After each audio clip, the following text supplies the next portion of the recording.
مرد کس عورت پہ مرتا ہے؟ مرد کبھی بھی عورت کی خوبصورتی پہ نہیں مرتا۔ اگر خوبصورتی پہ مرتا ہوتا تو ایک عورت اس کے لیے کبھی بھی کافی نہ ہوتی۔ مرد ہمیشہ عورت کی وفا پہ مرتا ہے، عورت کی حیا پہ مرتا ہے، اور اس عورت پہ مرتا ہے جو اس کے کنٹرول میں رہتی ہے۔ جنہوں نے پڑھی لکھی عورتوں سے شادی کی ہے، آج وہ تندور سے روٹی لینے کے لیے لائن میں کھڑے نظر آتے ہیں، اور جنہوں نے کم پڑھی لکھی عورتوں سے شادی کی ہے، ان کو گرما گرم روٹی گھر میں بیٹھے ہی مل جاتی ہے۔ جو عورت سر کے نیچے ہاتھ رکھ کے سوئے وہ بہادر عورت ہوتی ہے۔ بابا جی فرماتے ہیں تہجد پڑھا کرو، کوئی ملے یا نہ ملے اللہ تعالیٰ ضرور مل جاتا ہے، اور جب اللہ مل جاتا ہے تو سب مل جاتا ہے۔ ایک مرنے والے انسان کو نہیں معلوم کہ تم نے اس کے لیے کتنے آنسو بہائے ہیں، لیکن ایک زندہ انسان کو مرتے دم تک یاد رہے گا کہ تمہاری وجہ سے اس نے کتنے آنسو بہائے۔ جو بھی رشتے آپ کے پاس ہیں خدا را ان کی قدر کیجئے۔ ناکامی کامیابی کی چابی ہے، ہر غلطی ہمیں کچھ نہ کچھ سکھاتی ہے۔ ہر ناکامی کے بعد کامیابی حاصل ہوتی ہے، شرط یہ ہے کہ ناکامی کے بعد مایوس نہ ہوا جائے۔ جب انسان چھوٹا ہوتا ہے تو مجبور ہوتا ہے، جوان ہوتا ہے تو طاقت بھی آتی ہے، پیسہ بھی آتا ہے، اپنی مرضی سے جب انسان چھوٹا ہوتا ہے تو مجبور ہوتا ہے، جوان ہوتا ہے تو طاقت بھی آتی ہے، پیسہ بھی آتا ہے، اپنی مرضی سے گھوم پھر بھی سکتا ہے، لیکن ایک وقت آتا ہے کہ لکڑی کے سہارے چلنے لگتا ہے، ویل چیئر پر آ جاتا ہے، موت کا شکار ہو جاتا ہے۔ یہ انسانی جسم پر حکومت کس کی چل رہی ہے؟ بے شک وہ اکیلا اللہ ہے۔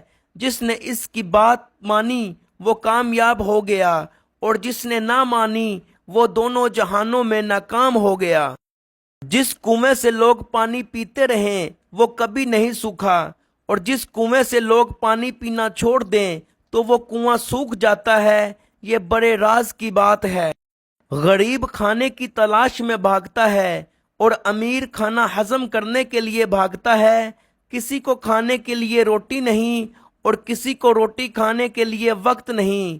کوئی اپنوں کے لیے روٹی چھوڑ دیتے ہیں، اور کوئی روٹی کے لیے اپنوں کو چھوڑ دیتے ہیں۔ افسوس کتنی عجیب ہے یہ دنیا۔ اسلامی معلومات: آپ صلی اللہ علیہ وآلہ وسلم کے جھنڈے کا نام عقاب تھا۔ آپ صلی اللہ علیہ وآلہ وسلم کے 2 پیالوں کا نام ہیر اور حیان تھا۔ آپ صلی اللہ علیہ وآلہ وسلم کی 2 تلواروں کا نام مخدوم اور ذوالفقار تھا۔ آپ صلی اللہ علیہ وآلہ وسلم کی کمان کا نام قطوم تھا۔ آپ صلی اللہ علیہ وآلہ وسلم کی چھتری کا نام مشکوک تھا۔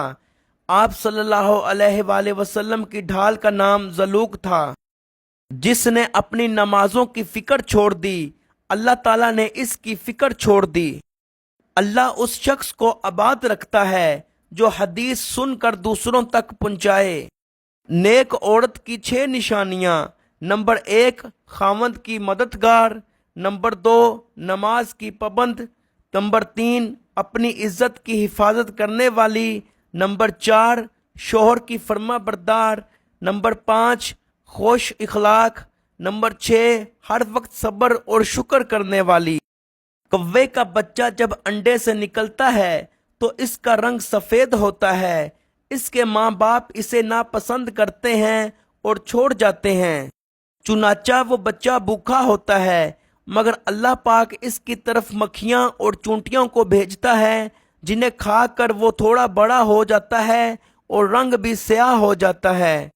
اس کے ماں باپ اس کے پاس واپس آتے ہیں، اس کا کلر رنگ دیکھ کر اس کی دیکھ بھال کرنا شروع کر دیتے ہیں۔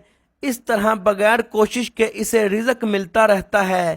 یہ ہے میرے اللہ کی شان۔ ہر فرض نماز کے بعد آیت الکرسی پڑھنے والے اور جنت کے درمیان صرف موت ہے۔ جو شخص ہر وقت باوضو رہے گا اس پر جادو کا اثر نہیں ہوگا۔ تو اللہ کی راہ میں مستحق کو بھی دے اور اس کو بھی دے جو مستحق نہیں، اللہ تجھے وہ دے گا جس کا تو مستحق ہے اور وہ بھی دے گا جس کا تو مستحق نہیں۔ چھوٹا بن کے رہو گے تو بڑی نعمتیں ملیں گی، کیونکہ بڑا ہونے پر ماں بھی اپنی گود سے اتار دیتی ہے۔ اس دنیا میں سکون سے جینے کی ایک ہی تدبیر ہے کہ ہر انسان کے پاس ایک وسیع قبرستان ہو جہاں وہ لوگوں کی غلطیاں اور خامیوں کو دفنا آیا کرے۔ چیخو پکار انسان کے وقار میں کمی کا باعث بنتی ہے۔ لوگوں کو اپنی خاموشی سے خوف زدہ کرنا سیکھو۔ اگر بے تحاشا دولت اور نیک بیوی چاہتے ہو تو ان 3 باتوں پر عمل کر لو۔ محنت کرو، اللہ کی عبادت کرو اور نظر جھکا کے چلو۔